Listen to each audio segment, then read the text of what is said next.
All right. Good morning, everybody. Great to see you. So this will be an interesting talk. Nope. Back. This will be an interesting talk. So we'll see. This is a bit of an experiment here. But I want to talk about oral tradition, and I want to talk about oral tradition in particular in software engineering. And oral tradition is something that is very important to me because one of the interesting facts about humanity is that we did incredibly sophisticated things long before. How do I make you go away, you stupid dialog box? I'm sorry. This is just going to come on. Sorry, this is the kind of tick that will drive me absolutely insane. I'm in slideshow mode. Go away. All right, go. See, it's going to taunt me. Okay, so I'm not going to move the mouse. Will you go ahead, stay it now. All right. Exactly. I'm going to control it, but you're going to go away. Okay. The old version of Preview did this. Mac. Go away. Don't advance the slide. Acro read, shut up. Okay. All right, fine. Woo! I apologize. Because we did, as humans, we've done amazing things. We colonized this planet. Top to bottom, side to side. We went to the Arctic and to Easter Island, essentially without writing. And how did we do that? How did we convey the enormous skills it is required to survive and thrive in those environments? And we did it via oral communication. We did it by talking, and we did it by listening. And this is very, very, very deep in our animal brain, I believe. I think this is a survival skill that we have. The ability to convey, to tell stories, and to listen. So this is very, very deep. And we've used it for lots and lots of things. We use it to preserve cultural values. We use it to convey skills. And it is so deep that we couldn't get it out of us if we tried. So let's just do a little experiment here. So if I say, Jingle Bells Batman Smells, you say, okay, where did you learn that? If that's not a movie reference, it's not from a TV show. You learned that, the way I learned that, you learned that on the playground. You learned that from another 8-year-old, another 7-year-old. Maybe you learned it when you got to college. Seems unlikely. Seems more likely that you learned it as a 7-year-old or an 8-year-old. And if you have a 7-year-old or an 8-year-old, the first time they brought that home from school, you probably had a double take. Because you presumably didn't use this as a lullaby for your children. And you have the immediate, who taught you that? Jingle Bells Batman Smells. But then you realize, like, my God, this is something that has been surviving in this 7-year-old, 8-year-old substrate for generations. From one generation to the next. And of course now I'm going to turn that on, and of course, yes, Mr. Dialogue going to be taunted by the Mac. But this is amazing. This is amazing that this has survived. We could not eradicate that from our children if we tried. And by the way, where did that come from? We don't actually know.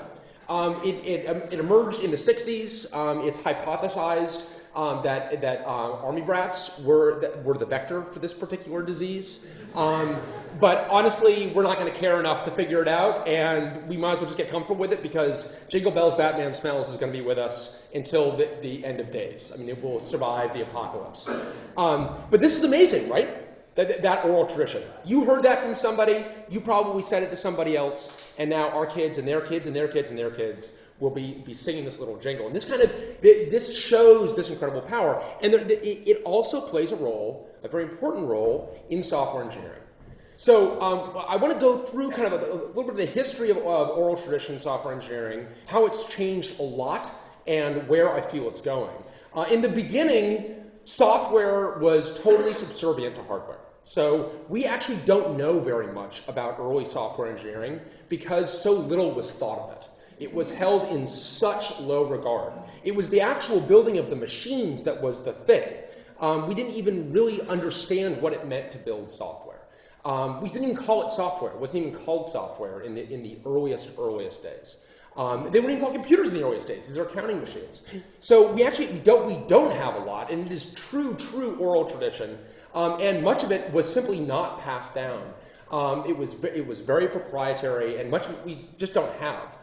There are lots of architectures that were developed where we don't know anything about the software that was developed for them.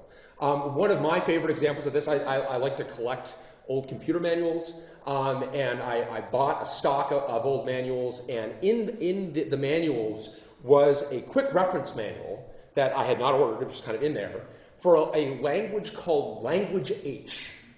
Language H, you have not heard of. Language H was developed by NCR. It was actually developed by Elliott on the UK. It's a COBOL derivative, and it's crazy, absolutely crazy. Every Language H program begins with Chapter 1. And you're like, but by the way, everything is in caps. This entire language is screamed, okay? So everything must be screamed. So Chapter 1, that's the beginning of every Language H program. And you're like, okay, I get it. Okay, so it's like, a computer's a book. Okay, I get it. It's early in software, like the metaphor's a book, metaphor's literature, I get it. But then it ends with, every Language H program must end with the keyword obey. You're like, okay, it's like a book that you've enslaved. I mean, it's a very strange, it's like a totally mixed metaphor. The language is, and in every body of software that I develop, there's a Language H Easter egg in there somewhere because I think this language is so peculiar and strange. And the question that I'm dying to know, and if anyone in humanity is granted omniscience, please don't let it be me, because I will waste our shot at doing something truly valuable. Because if I were granted one question that I could know the answer to, that one question may be, was any software ever written in Language H? And does any of that software survive today? Is there any Language H running in production anywhere? I don't know. And I said I would burn my omniscience on that question. So you hope I don't get that opportunity. But that is the very, very, very early days of software. We just don't have a lot of information, unfortunately. If you want to kind of get a compendium of that oral tradition, there's a book on your bookshelf that you haven't read called The Mythical ManMonth. Maybe you have read it. The reason I think that I think that if people read it, they would take it out of the undergraduate curriculum. That's why I think that people haven't read it, because the Mythical ManMonth, there are elements, there are nuggets of real greatness in there, but it is basically extremely old-fashioned, and it dates from an extremely early era in software. And you can kind of you can drag some things into the modern era, but a lot of that just does not make sense at all. It's very, very, very waterfall-y. It's very early. It's talking about System 360. It's talking about a bunch of things that we have. I mean, second system syndrome is not something that actually really exists, I would argue. And there are lots of things in there that are just don't make sense. But the Mythical ManMonth does capture the zeitgeist of that kind of era. So it is kind of a compendium of oral tradition in that regard. It's valuable, certainly.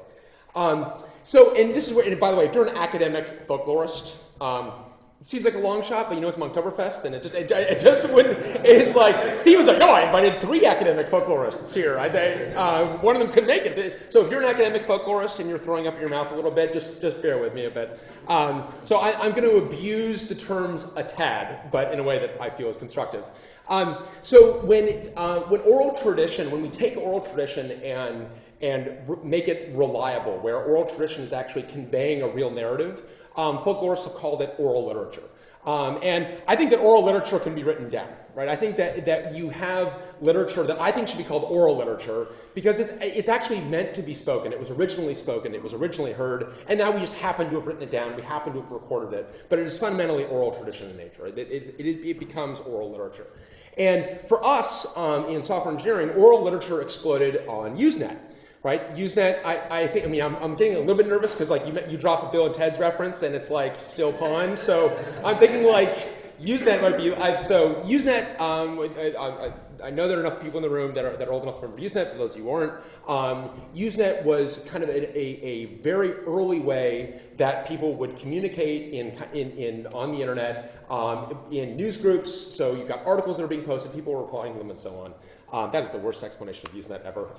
So I don't know, just look it up. And there's a ton of interesting stuff on Usenet. Actually, I do think that one of the things that we are doing badly, Stephen asked, what are the things we can improve? We are treating Usenet shabbily right now. The Usenet searching is excruciating. And we would all be well served if we could actually search Usenet well, because if you go to try to find something old on Usenet, it's very, very painful. Anyway, there's a lot of interesting stuff on Usenet, a lot of really interesting stuff. A lot of embarrassing stuff too. I'll put my hand high in the air on that one. There's a lot of kind of humiliating stuff on Usenet because we didn't realize that this was all going to be recorded forever. But there's a lot of interesting stuff on Usenet too. And there's a lot of kind of oral literature on Usenet that didn't quite survive, that didn't quite cross the Jingle Bells Batman Smells kind of line. But one did. And one story from Usenet has not only survived, but it has become the epic, the epic, the saga of software engineering. This is penned by Ed Nather. And how many people recognize this? Okay, so this is the story of Mel. And this is, the way it begins, it begins almost, it begins in the fashion of a saga. It's said that real programmers write in FORTRAN. Maybe they do now in this decadent era of light beer, hand calculators, and user-friendly software. You're like, wait, what era is this? Of course, this is written. The decadent era of light beer. I don't know if we commonly refer to the early 80s that way, but the decadent era of light beer, as it turns out, is 1983. But back in the good old days, when the term software sounded funny, and real computers were made out of drums and vacuum tubes, real programmers wrote in machine code. Not Fortran, not Rat4, not even assembly language. Machine code, raw, unadorned, inscrutable, hexadecimal numbers, directly. The writing here is so good. Directly as a sentence. It's beautiful. The writing is amazing. And then we meet our epic hero. And again, I think that this is as much a tribute. This is an amazing story written about an amazing person, Mel Kay, by an amazing writer, Ed Nather. And lest a whole new generation of programmers grow up in ignorance of this glorious past, I feel duty-bound to describe as best as I can through the generation gap how a real programmer wrote code. I'll call him Mel, because that was his name. Oh, God, it's amazing. It's so good. And it's so good, and this is, I truly mean this. This is our Iliad. This is absolutely our Iliad. This will be read in 1,000 years. I say that not in jest. This will be read in 1,000 years. And one of the things I love about this is the way this is formatted, by the way, where the lines are. This is formatted because of how it was handed around Usenet. This is no one knows what the original formatting was, but it wasn't this. This was just as people are quoting it and handing around and transcribing it, this is what it ended up being. So it has this kind of Homeric feel to it. And the story, for those of you who don't know, the story about Mel Kay, again, it's a true story. Mel Kay is a programmer for a company called LibreScope. They made an LGP30. And the LibreScope was a drum-based machine. So a drum-based machine, this is very, very early computing. So the IBM 650, IBM 650 is the first really, it's an accounting machine that we would really think of as the first computer. And the 650 is a drum-based machine, so everything is stored on a drum that is moving at a fixed velocity. And the way these drum-based machines would work is you would execute an instruction, and it's called 1+1 addressing. So you'd execute an instruction, and in that instruction is the next address to execute. Now, so that is to say, every instruction has an embedded goto. Now, there's a very good reason for that, because instructions take a variable length of time to execute, and you want to be sure that the drum is coming around when it's time to execute the next instruction.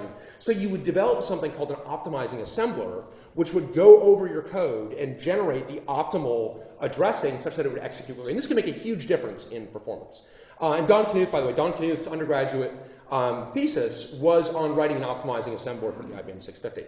This is not the IBM 650, it's the LGP30, and this is the story of how Mel Kay was porting a blackjack program from the LGP30 to the Royal McBee. I just love Royal McBee as a name. In fact, when I first met my wife, I told her this story, and she married me anyway. She's a PhD in literature. It's got nothing to do with computing. But I said, if I so want us to have a cat named Royal McBee. And it took us like 15 years to do it, but we actually do have a cat now named Royal McBee. We just took him to the vet, and you got Royal McBee Cantrill on there. I'm just like, oh God, this is like, oh. I can feel like, the ghost of Mel Kay. But so he was porting from the LGB30 to this Royal Precision, the RPC 4000. And the story is about a blackjack program that he's been instructed to let the customer win. And Mel's got a bug where instead of letting the customer win when a switch is enabled, it always wins. The computer always cheats and always wins, and the customer never wins. Mel views this as beautiful. Ed Nather goes in to correct this and finds a beautiful, beautiful optimization that Mel Kay has made. So that's the kind of the story. But the content of the story almost doesn't matter. It matters in that it is so technically beautiful. But it's also got all these kind of managerial aspects to it, where they've been ordered to make the program do something that the programmers think is fundamentally wrong. Then the program doesn't behave in that way, and the programmers view that as fundamentally righteous. It's just beautiful. It's just beautiful. And every young software engineer will read this and aspire to be Mel Kay. And Mel Kay has passed away. Ed Nather has passed away. So this is very prophetic. This is actually reaching out in an actual literal sense. I can't imagine that Nather meant this as literal when he wrote it. When he wrote this, and by the way, I don't know where this is not originally contributed to NetJot jokes on May 13th, 1981 or 1983, whatever it is in the Wikipedia article is wrong. I don't know where this first appeared on Usenet. But when it first appeared on Usenet, he wrote this as a joke. He did not intend this to be actually reaching a new generation of programmers. But that is what it has done.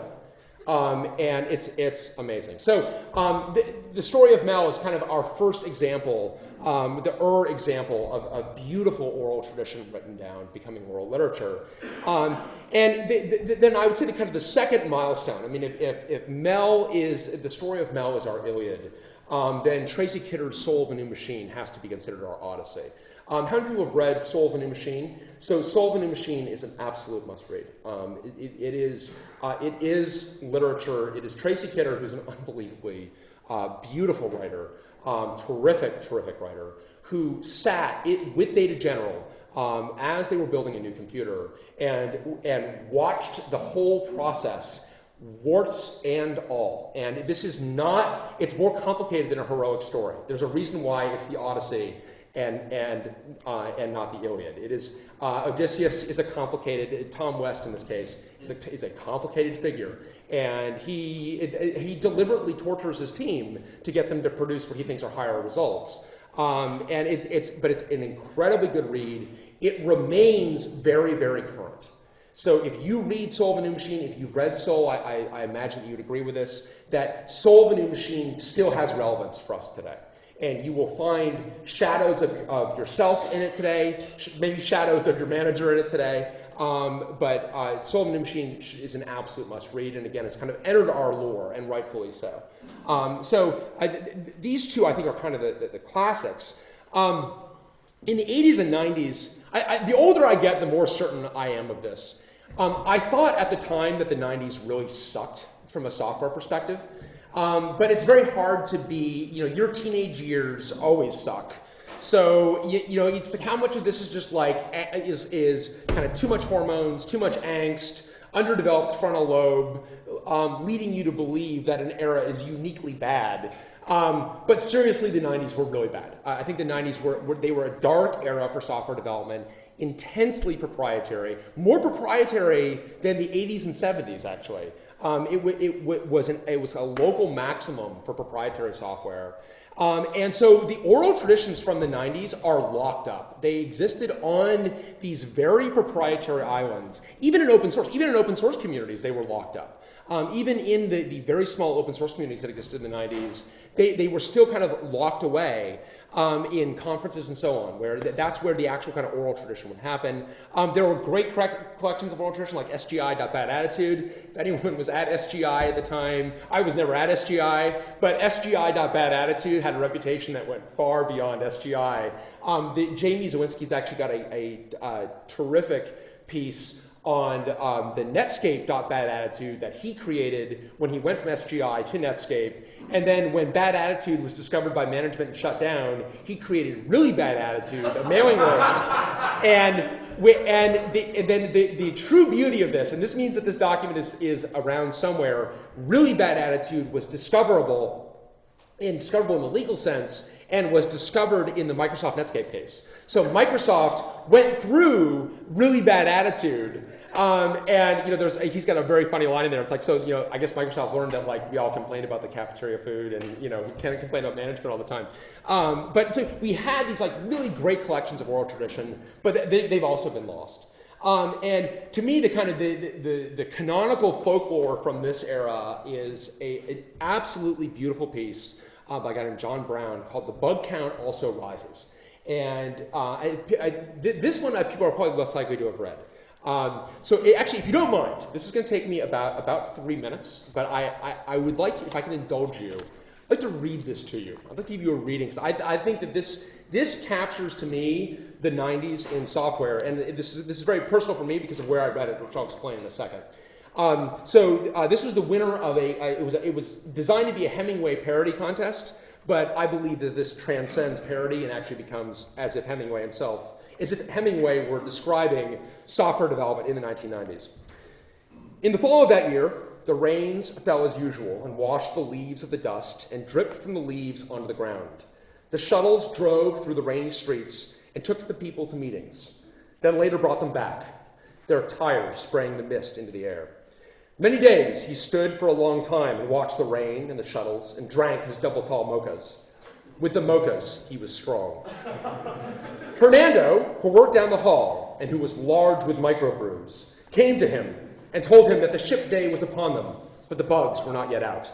The bugs, which were always there, even when you were in cafes, late at night, sipping a Red Hook or a double tall mocha, and you thought you were safe, but they were there. And although Enrico kept the floor swept clean and the mochas were hot, the bugs were there, and they ate at you.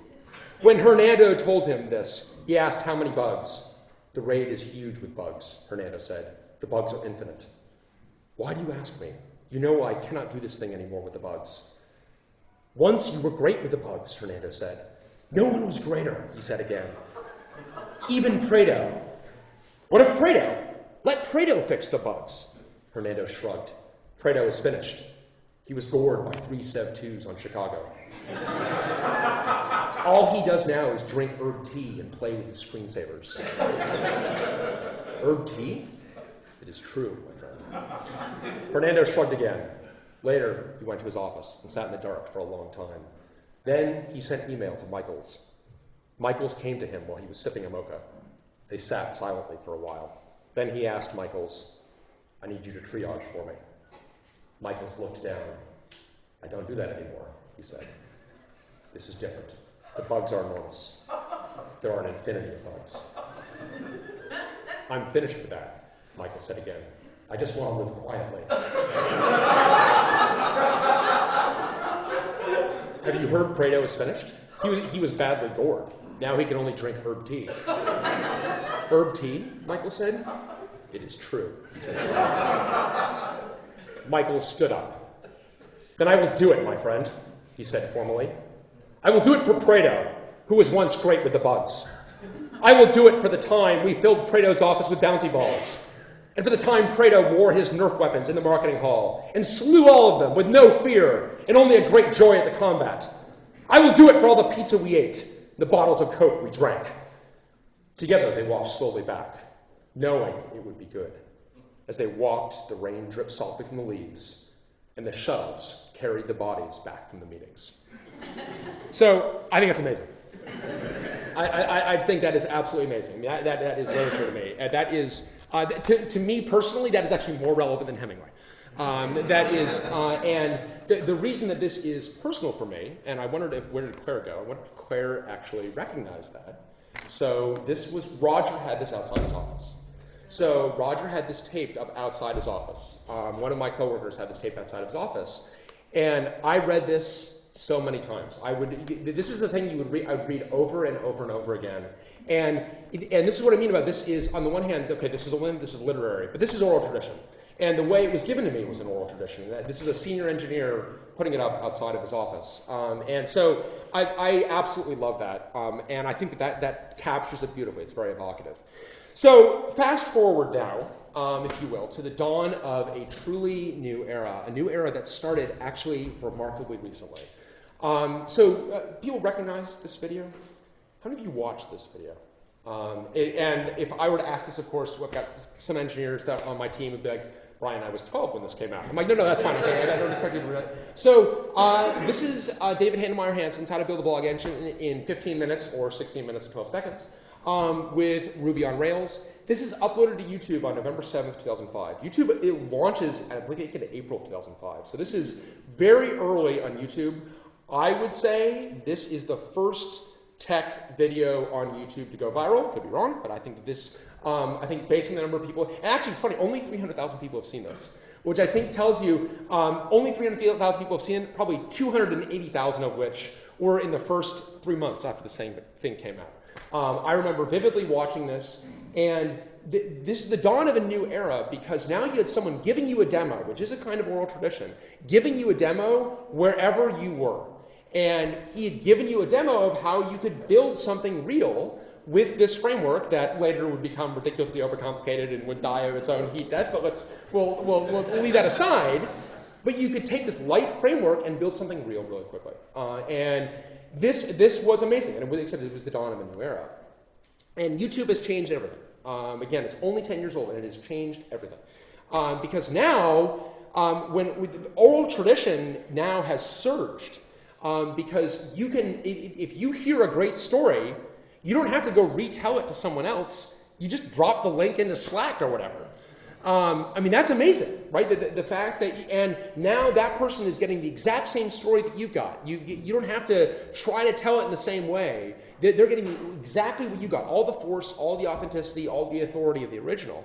And that's amazing to me. And we actually, we call these things are going viral, but it's actually, what's going viral is it's the oral tradition that has gone viral. And we were particularly lucky, we in software engineering, because Google had this tech talk. I don't know if folks have seen Google Tech Talks. Google did the Tech Talks very, very early in the history of internet video, before a lot of us really understood what it meant. And just to speak personally, this was definitely true of me. So I gave this talk at Google, the D-Trace review, which I can't even look at that slide for too long because the T is like, it's not supposed to fit. Right. Sorry. This is, it does look like this, but I think it should look like that. I gave this talk at Google, and I remember like hastily signing something before I spoke, but I didn't even occur to me that the video cameras were running in the back. I was just presenting to an audience at Google, pretty small audience of people who were had gotten up too early. And if I had known it all, I would have done things differently. If I had known that this was going to be viewed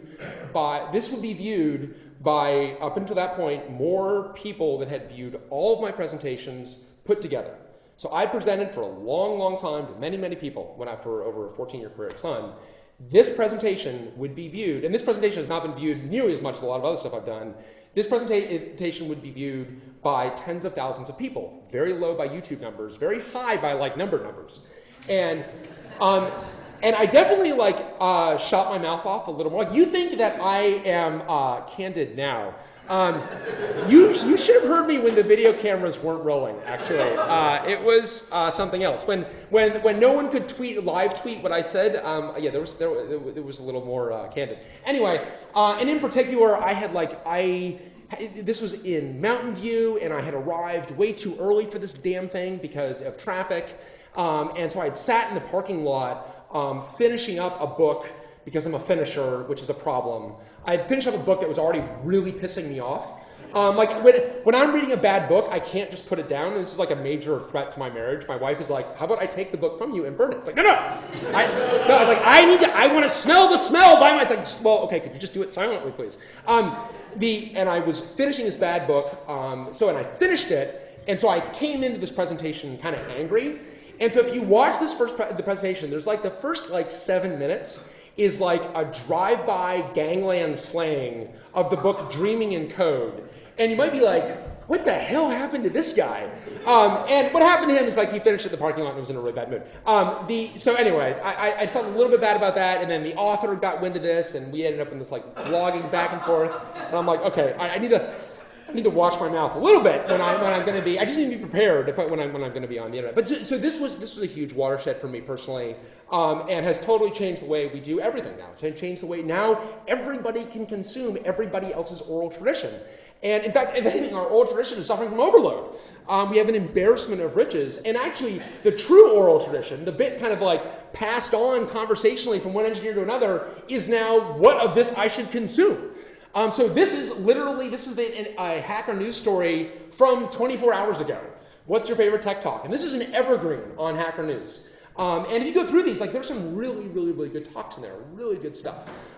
So, if you ever watch anything by Rich Hickey, there's amazing, amazing stuff on there. Stuff that will hopefully survive in perpetuity now, which is great. So this has totally changed oral tradition, which is great. But I want to talk about, for the kind of last 10 minutes or so, I want to talk about kind of the oral tradition closer to home. And when I say closer to home, I mean closer to my home and your home, wherever your home is. Namely, in the source base, in the software that we develop. Because every source base is just pulsing with narrative. There's narrative everywhere. I mean, it's like a city, right? A source base is like a city, and there is narrative all over the place. You've got origin narrative, narrative of struggle, of conflict, of rewrite, of success, of failure. All of these things exist in a source base. I mean, it's amazing. And that narrative, those narratives, are not just the history of a source base. They also transmit the values of the source base. Yeah, yes, why did we remove that? We implemented that functionality, and oh my God, it was a terrible idea, and it was a huge civil war, and we thought we were going to fork over it, and we ripped it out. Why did we do that? I mean, those are our values. And in the proprietary era, it was purely oral tradition. This is purely the kinds of things we would regale one with over lunch. But now that these things are open source, these narratives are open as well. And every source base is just loaded with these. But the kind of the longer you've been in a source base, the older source base is, the more of these you've got. So first, how many of you develop software, first of all? Just by show of hands. Okay, so if your source base is over a year old, so keep your hand up. All right, if your software base is over a year old, keep it up. If it's under, okay, over 5 years old, okay, over 10 years old, 2005 now, okay. I know Theo's hand's going to stay up as long as mine does. Over 15 years old. Okay. Over 20 years old. I've got code that's older than you are, so. Okay. I'm older than I look. You might not have code older than I am, actually. Older than 30 years old. Okay. 40 years old? Okay, so I work in a source base that is older than I am by 3 months. So the source base that I work in is one of the oldest source bases that we still continue to work in, and that is Unix. So August 1973 is when, and actually I was born in December 1973, so you may or may not have older than I am. I work in Unix, and now Unix it's kind of a complicated family history of was 6th edition and 7th edition, Sun OS, System 3, 4, Solaris, Open Solaris, Illumos, SmartOS, OmniOS. This is what I work in today. But we've got this very long lineage, and it's the same source base. I mean, it has changed a lot, but it's the same source base. So it's loaded with narrative. And so let me just give you a couple of these quickly. The first one is the untimely death of Joe Asana. So Joe Asana was an engineer at Bell Labs, brilliant guy. Doug McIlroy wrote ROF. Doug McIlroy gave humanity ROF, and Joe Asana turned it into TROF and NROF. So TROF was written in PDP assembler, and he later ported to C in 1975. And then in 1977, Asana dies. So he has ported this assembler into C and then dies suddenly. And in true kind of oral tradition fashion, We don't know, it appears that we don't know how he died. He either died of a heart attack or a car accident, or I read one of these where he was struck by a car. So you're really trying to like make it seem sudden and violent. But Joseph Asana dies, and probably of a heart attack. And he leaves behind this sea that is pretty inscrutable, actually. And it still exists in our source base today. Brian Kernighan goes into this sea to modernize it, and comes out saying, screw it, I'm just going to write it from scratch, and wrote DitRaw from scratch. It was easier to write something from scratch than it was to figure out what Asana had done. Some of this stuff was very delicate. And again, this code is executed all the time in our source base. This is what nroff in our source base is. We still summon Asana from the dead every time we type man in our operating system. Joseph Asana's ghost comes out and provides it for us, and then disappears as quickly, and we don't know how he did it. The lesson here is that code survives us, which is it's pretty amazing that this is still around. The second one, this is a very famous comment, infamous comment. People have seen this. You are not expected to understand this. So this is code in a function that we still have today called switch. Switch, because in the 70s you apparently deducted pay every time you used a vowel. The function switch is missing an I, so it's SWTCH, just like creat doesn't have an E. These guys are really kind of saving on the paycheck by not having vowels. So in switch, this is the code that actually does some of the mechanics of the context switching. They wrote, you were not expected to understand this, and it was actually written to say, this is like not on the exam, is why this was written. It was not to say, this is so hard that nobody can understand this. That's what it was actually meant to say, is like, look, don't bother to understand this, basically. Like, this is too arcane. What to me is most interesting as a footnote is, they didn't understand it themselves, and there was a very subtle issue in here that took them a while to resolve, and they ultimately ripped this code out in 7th edition. So when you write, you're not expected to understand this, you probably don't understand it either. And I believe fervently, and I think this is a value that we very much have in our source base, that if you can't explain it, you don't understand it. So very important that we can explain all of these things. And they had explained it fully, and once they did go to explain it fully, they kind of understood it, but it's kind of an infamous comment. The third is logical XOR. So I have always been extremely upset by the lack of logical XOR in C. So we've got bitwise XOR, but we don't have logical XOR, and we've got logical and logical OR. And I would have an evergreen debate with Roger Faulkner, and Roger Faulkner actually passed away this year, and actually was part of the reason that Stephen asked me to give this, is because of my memoriam for Roger. Roger was a lion in Solaris kernel development, and posted the bug count also rises. But Roger and I would get in debates over various things, and we got in a protracted, heated debate over logical XOR, because I insisted, I held Dennis in such high regard that I'm just like, they forgot, it was a mistake. Roger held him in even higher regard that said anything that is not there intentionally. It is what the founders intended, and logical XOR isn't there because it can't short circuit. And I'm like, Roger, that's stupid. That doesn't make sense. It's like, why do logical XOR, I mean, obviously logical AND can short circuit, logical OR can short circuit, logical XOR can't short circuit, but who the hell cares? I mean, like, that doesn't, it's not like there's a commandment that logical operators can short circuit. And Roger's like, no, like logical operators, yay, and logical operators shall short circuit. It's like, oh, this is ridiculous. And I'm like, there's no way that Dennis intended that. He's like, Roger's like, well, I'll ask him. I'm like, you can ask the Lord?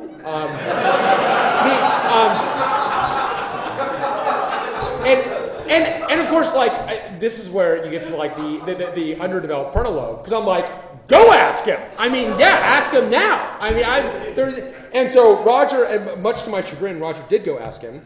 And again, you have, this is, at this point, this is correspondence from one deceased great to another. So I'm glad we've got it. And hi, Roger, back from vacation. Here's a belated response. Logical XOR was omitted because it is of little use, particularly because the shortcut evaluation guaranteed for logical OR and logical AND doesn't help. Both sides have to be evaluated no matter what. When you do need the effect, A does not equal 0, bitwise XOR, B does not equal 0, isn't that much worse to write. Love the Lord. You're like,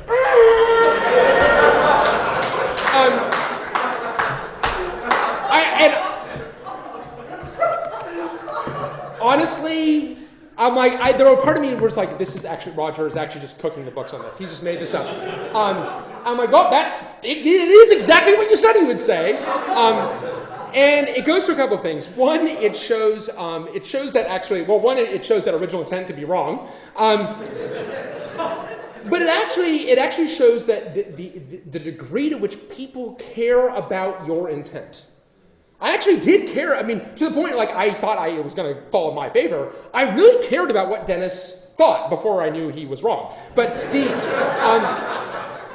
but people care what you think. When you write software, people care what you think. Future generations want to honor your intent. And I know it's like, oh, my kids hate me. They think I'm stupid because I can't figure out Snapchat. Well, no, that's not you. Snapchat actually is stupid. And it's very easy to actually kind of denigrate the young as not having veneration for the old. And that is, I am here to say that is not the case.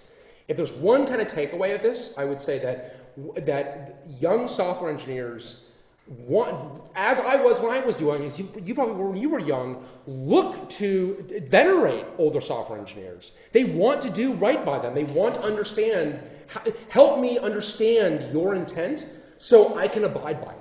It's important to them. So we need to tell them what our intent was. You know, one of the major failings, JavaScript, as I said before, JavaScript is the failed state of programming languages. And one of the reasons that is true is there is no constitution to JavaScript. There is, Brendan Eich never wrote a book. Oops. Like, where's the book, Brendan? You let other people write about your programming language. No one knows what your intent is. You need to broadcast that intent. So your intent's important. And the final one, which it is not worth belaboring, because I belabored it, trust me, to death in a chapter I wrote in Beautiful Code, but is a comment that Jeff Bonwick and I wrote together in a moment of total crisis when we had a bug that actually looked like we could not fix, which is saying something. I mean, Jeff and I have both fixed a lot of bugs, and we thought we had met our match, and we had what both of us have referred to as the mind meld, and had an extremely intense week where we tried to resolve a bug in someone else's code. And when we finally found a path, there was this very narrow path by which we could solve this problem. And it felt like we had taken a bit of a kind of a cheesy solution, but we knew it was the only one. And Jeff did something which I will always thank him for, which is in this long explanation of what we did, he added this, you think this is cheesy? Let's see you do better. And this is a little note to future generations that like, it's like, yeah, we get it. This doesn't feel really elegant, but we've suffered. We've suffered. The scar tissue is right here. Let me show you the scar, youngster. But before you kind of throw yourself on this machinery to improve it, understand what we've done before. And it's been 15 years since we wrote that, more. Almost 20 years since we wrote that. No one's done better. And I don't think anyone ever will. I think that code will survive forever. So I think that this kind of brings me to the kind of the thrust of this, which I think code comments are oral tradition. If you look at the best comments have this aspect of oral tradition to them. They explain not only what's going on, but they give you a narrative as to why. Why is this happening? Why are we doing this? Why are we solving this problem? Why are we here? And that comments live with the code but don't affect its correctness. Oh my God, that's great. We as software engineers get this free body of literature that we get to tuck in with our code. That is an incredible power that we don't use often enough. We don't use this often enough. And we get broad scope and artistic license in our comments. Now, Theo would be right to twitch right now, because when I say artistic license, I do mean within reason. And Larry Wall, if you're listening, putting elfin in a comment is wrong. And And if you see Theo Schlossnickel, you should probably, one of you is violating the other's restraining order. So it's broad artistic license, but not overly broad.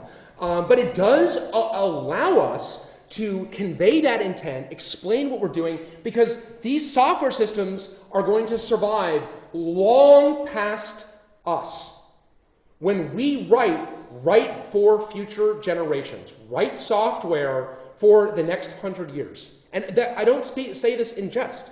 I look at how much code I'm a relatively young person. We are young people. I look at code that I've written in my career that is running unperturbed from 20 years ago and is not on a trajectory to go anywhere. This stuff will survive for a long time. Comments are how we speak to future generations. And it is very important that we use this incredible power. They are the art within this timeless machine. I mean, it is this amazing, amazing power. So just to wrap up, and I'm struggling a little over here, but the software engineering has changed incredibly in the last decade. We have seen, it's not just the rise of YouTube. It is, we are in the open source era. And Stephen's been talking about this for a long time, but it's only really been in the last 5-6 years that we have been in an all open era. It's amazing. Everything is open, transparent, distributed. It's a revolution in oral tradition. And we're recording this stuff. We've got oral literature. I mean, if you've given a presentation, your kids will watch it, your grandchildren will watch it, your great-grandchildren will watch it. And it changes the kind of the way you think about what you're doing and the longevity of it. And again, we can expose that why of the thing. And I would say, if you're a software engineer, you've got a team of software engineers, encourage folks to record the oral tradition. Because record the things that you don't otherwise record. In comments where appropriate, in a video where appropriate, but record these things. And not just for future generations, but also because it allows a source base to project its values. Here's who we're about. When people want to come work for Joyent, I have them go watch a couple of key videos just so they know what they're getting themselves into. And as I tell people, I've got a couple of videos, and if you know me, you know which ones I'm referring to. I'm like, you will watch this, and you will want to work here more or less. But you will not want to work here the same after you watch this video.